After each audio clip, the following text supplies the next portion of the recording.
నిద్రపడ్డం లేదమ్మా. వెంకట్రామయ్య కూతురికి 1వ నంబర్ సంబంధం తెచ్చాడని ఊరంతా అనుకుంటున్నారు. దిష్టి తగులుతుందేమోనని తెగ భయపడిపోతున్నాడమ్మా మీ తాతయ్య. కానీ ఈ ఆటంకం లేకుండా నీ పెళ్లి జరుగుతుందమ్మా.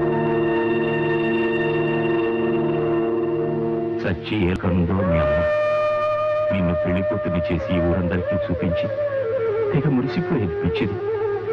తనకి తెలిసి తను ముందే పోతానని.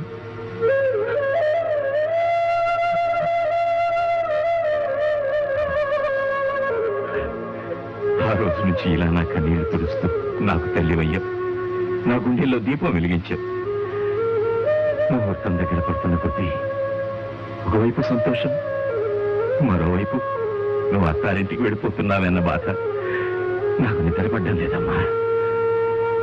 ఏమ్మా, ఈ పెళ్లి నీకు ఇష్టమే కదూ? మాట్లాడవేమ్మా. ఇప్పుడు అడుగుతున్నారేమిటి నాన్న? నా చాలస్తం గాని నేనేం చేసినా నీ మంచి కోసమేనని నీకు తెలీదు. ఏమిటో ఇవన్నీ నీకు పొద్దున్నే చెప్పొచ్చుగా. పడుకోమ్మా, పడుకో.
ఆ రోజు నేను కలవలేకపోయాను.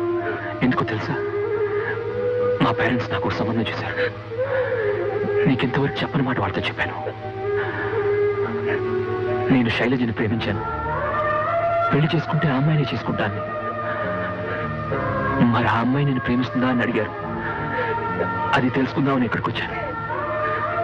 ఆలస్యమై నీ నిశ్చితార్థానికి నేను అతిథినయ్యాను.